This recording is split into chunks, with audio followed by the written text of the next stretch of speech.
Urgent! The capture of Moldova. Russia is preparing something terrible. The plan is already in motion. Here we go. A war without gunfire. They are hungry for revenge. Will Moldova be able to withstand? And what exactly is Moscow doing right now? Watch this. They couldn't influence the presidential elections, so now they're targeting the parliamentary ones. And yes, of course, we're talking about the Kremlin, but as always, outside of Russia. As for Russia's aggressive and expansionist plans towards Europe, I want to emphasize once again that this is complete and utter nonsense, absolutely and entirely unfounded. Yeah, right, sure. And we just went ahead and believed it. Especially the authorities in Moldova believed it, where a year ago there were presidential elections and the Kremlin's influence lost. But now there's a new battle, the battle for the parliamentary elections, which will take place on September 28th. Well, first of all, I want to point out that they lost the presidential election by a very small margin. That's why, of course, the parliamentary elections are also important, because the parliament in Moldova carries quite a lot of weight. They appoint many officials. But why is Putin holding on to Moldova so tightly? That's absolutely clear. The main objective, aside from the political one, which is, of course, also important, is the military, the strategic objective, which is important as well, right? Because they want to use Moldova, just like Transnistria, but Moldova is more important here because it has airports and airfields in order to amass their troops for a possible offensive in southern Ukraine. But as a means of influence in Moldova, the Kremlin has chosen religion. Yes, exactly what you'd think would be going too far. But representatives of pro-Russian parties held campaign events at the walls of an ancient monastery. And in fact, the KGB I think the KGB's successors, the FSB, have used the church as, let's say, a tool, both for espionage activities and for influencing minds. So there's nothing surprising here. I don't see anything unusual about them working through the church. I think that people in Moldova are quite conservative and the church has a strong influence there. In addition to the well-known traditional propaganda, the Kremlin is creating religious and informational centers in monasteries and churches. But here's the question. Does this really work on ordinary people in Moldova? It can have some influence, yes. If there are priests who have been bribed by the Kremlin and who campaign for Kremlin-backed candidates, then yes, it works. This is exactly the kind of soft power that the Kremlin uses quite actively. Trump is rejecting soft power, but the Kremlin understands very well that soft power is a very useful tool. But here's what's interesting. By law, religious organizations are not allowed to participate in election campaigning. The law exists, but why isn't it being followed? There are always indirect ways, right? You don't necessarily have to campaign for Vasya Popkin, so to speak. You can just talk about how this or that one thing or another is good and something else is bad. Once again, the godless West. It's all that sort of thing. Of course, toward closer ties with the European Union, and there are all sorts of bad things there. But that's not the only known way the Kremlin influences people. They can simply pay them. The Kremlin allocates $300 million to organize the transportation of voters from Transnistria. It's important to understand that in Transnistria, which is effectively a Russian-controlled enclave, people live with Moldovan citizenship. And if you bring them over to Moldova, that's just for a moment 200,000 votes. Well, that's the total population of Transnistria, of course. Nevertheless, for Moldova's scale, these are quite significant numbers. The Kremlin is under observation. The European Parliament has announced that it will monitor the elections in Chisinau. The goal of this mission is to strengthen the resilience of the Republic of Moldova in the face of hybrid threats. It will play a key role in supporting the Moldovan authorities in countering Russian interference, especially ahead of the 2025 parliamentary elections. But Russia has already begun exerting its influence in Moldova and will likely see it through to the end, no matter how much the Kremlin tries to convince us otherwise. Unlike the West, we don't meddle in other people's affairs. But if the European Parliament and Moldova itself are ready to stand up to the Kremlin, what are the chances that Putin will get his way? Or will his efforts once again come to nothing? In general, the information work, first and foremost, that the European Union needs to do today in terms of protection and counter-propaganda is clearly insufficient. And although I see that after all a task force has landed in Moldova and on the other side as well, Let's see how all this works out and whether Moscow will manage to pull it off. But I believe this situation is very, very dangerous. No matter what the Kremlin says, they definitely like to interfere in other countries. Ukraine, Georgia, and Moldova have already been targets of pressure more than once. And now even religion has become a tool for agitation and propaganda. Urgent! Russians have been driven into a meat grinder near Dobropillia. The infernal cauldron has snapped shut. For several days, the invaders desperately tried to cling to their positions, but the Ukrainian armed forces broke through their defenses and unleashed Armageddon on them. You have to see this. What are the real losses of the Russian army, and what long-range weapons are already ready to strike at the enemy's rear? Sensational details coming up?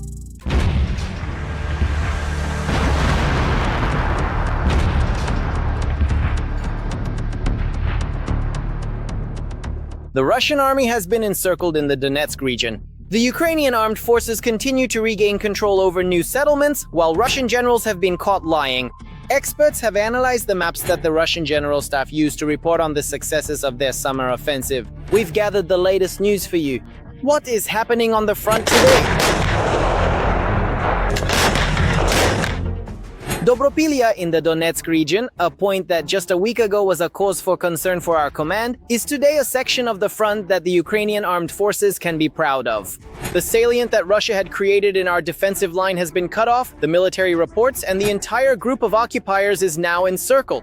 The destruction of the enemy is now only a matter of time. Realizing this, Russian soldiers often surrender here on their own. Oh, so that's how it is. 1 against 3. Because that's right, the 93rd is on the job. However, the Donetsk region itself remains a section of the front where Russia is trying to break through most persistently. 2/3 of all enemy losses are concentrated right here. The objective has remained unchanged for many months, to take Pokrovsk at any cost. The Ukrainian armed forces are holding back the offensive with titanic effort. Whether the Russians are able to encircle or capture the Pokrovsk defensive stronghold will determine the advance toward Kostiantynivka, Druzhkivka, Kramatorsk and the Kramatorsk defensive area. And the undeniable fact that the Russian breakthrough to the northeast of Dobropillia, they basically abandoned to their own unfortunate fate those specific units that ended up completely surrounded by our formidable defense forces. Well, this clearly shows that, well, they simply do not care about their very own people at all. In addition to the direction of Dobropillia, the Ukrainian armed forces have also achieved success near Kupiansk in the Donetsk region. Thus, the spokesman for the Dnepr military group reported on the liberation of the village of Mirnoy, from where the Russians were completely driven out and where a cleanup operation was carried out the day before. Kupiansk. Indeed, a lot of work is underway to free up some of our locations. Let's not get ahead of ourselves, but I think that with our counterattacks, we'll be able to improve the situation at least a little. At the very least, the enemy has not been able to move heavy equipment across the Oskil River. This is something the enemy has been trying to do for probably a year, more than a year, in order to establish suitable bridgeheads. And of course, work is ongoing against sabotage and reconnaissance groups. Recently, the Zaporizhzhia direction has also become more active, according to our military. The Russians no longer have enough forces to launch an assault there without losing effectiveness elsewhere. The decision was made to redeploy the forces that had been fighting in Sumy and the Kursk region closer to the sea. This is a formidable marine infantry strike force, but when they bring fresh, well-trained marine and airborne forces into Sumy and Kursk, those already significantly worn out in the intense battles, they are then subsequently transferred to the critical Zaporizhzhia direction.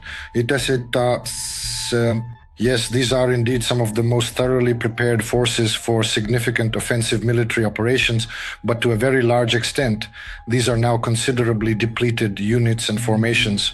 The result of such a regrouping did not take long to show. For several weeks now, the defense forces have been advancing in the Sumy region. This trend continues today. Sumy region, where not only did we manage to prevent the enemy from creating a so-called buffer zone, but also stopped them from approaching Sumy itself, so they couldn't shell it with various types of tube artillery. Moreover, there are liberated settlements, and there are areas where the enemy was actually pushed back onto the territory of the Russian Federation. We have such locations there today. Meanwhile, Russian generals have been caught lying once again. They've certainly learned how to paint a pretty picture for their own people, but these images don't reflect reality.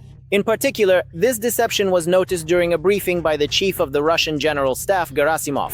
According to the map, Russia was shown as controlling the entire gray zone where their soldiers had ever set foot. OSINT analysts compared it with the deep state map and confirmed the forgery. Moreover, it seems the map hasn't been updated for quite some time, since not only gray zones are marked as Russian-held, but even territories that have already been retaken by the Ukrainian armed forces. However, the embarrassment didn't end there. The group of forces under command continues its relentless offensive along almost the entire front line. Since March, more than 3,500 square kilometers of territory and 149 settlements have been liberated. One might wonder, what's wrong with Gerasimov's triumphant speeches? Journalists clarified the situation by calculating how many settlements there actually are in the regions claimed by the Russian Federation.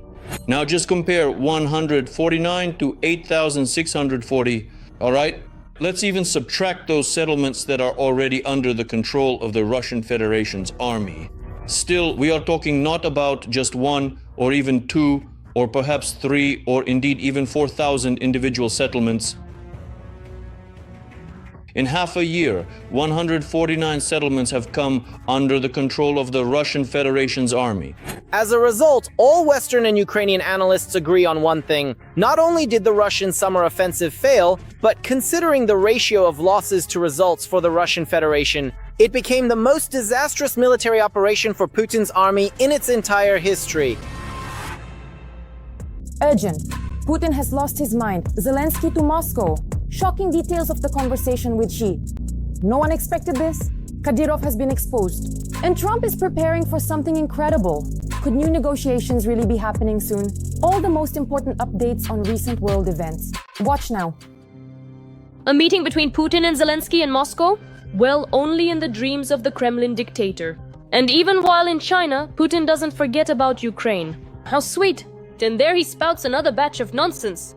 By the way, Donald asked me if it was at all possible to arrange such a meeting. I said, yes, it is indeed possible. Well, in the end, if Zelensky is truly willing, let him come to Moscow. Such a meeting will take place. Interesting, so without coming to Moscow, is a meeting out of the question? Is that right? Overall, I have never ruled out the possibility of such a meeting. Nevertheless, the head of Ukraine's foreign ministry has already responded to Putin's invitation to the Kremlin.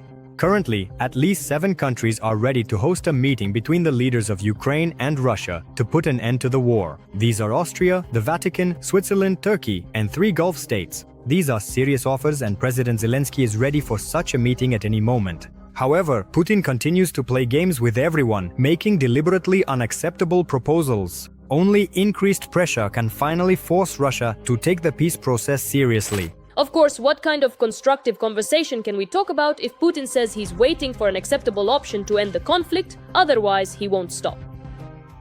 I think there is a certain light at the end of the tunnel. Let's see how the situation develops.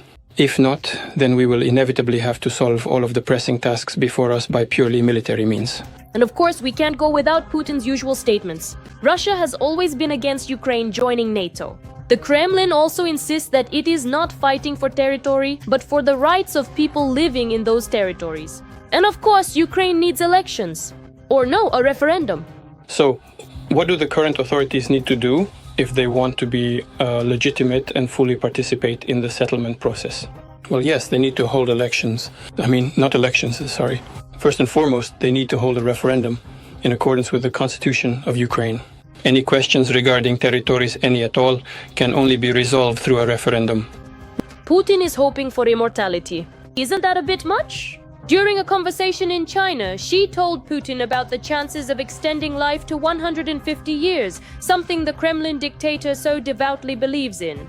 Well, yes, modern, truly advanced health treatments, sophisticated medical means, and even various complex surgical procedures, such as life-saving organ transplants, they profoundly allow humanity to genuinely hope that an active, fulfilling life will continue in a remarkably different and more extended way than it typically does today. Of course, the average age varies from country to country, but still. But very significantly, the overall human life expectancy will undoubtedly increase considerably. Meanwhile, the head of Chechnya has been charged in absentia by the Security Service of Ukraine. In one of his speeches, Kadyrov ordered that Ukrainian prisoners be used as human shields. But then the Chechen troublemaker responded with a poem in which he is both surprised by the accusations and yet does not deny them. So here I am, sitting and eating cookies, reading the news. And suddenly, I wasn't in the mood for entertainment anymore. Everything around me started to feel uneasy. Some agency, not a very reputable one, from a country that starts with the letter U, claims that a mutt named SBU is offended by me. It's good that Kadyrov is still able to write poetry. But is he still capable of running the Republic? That's the question. His health is clearly failing. In August, for example, he nearly drowned in Turkey. Meanwhile, his son Adam is appearing more and more often on his Telegram channel and is already making certain statements. Every voice matters. Join our community, support independent journalism and help us bring you the truth from Ukraine. Become a member of Ukraine today. Join us now.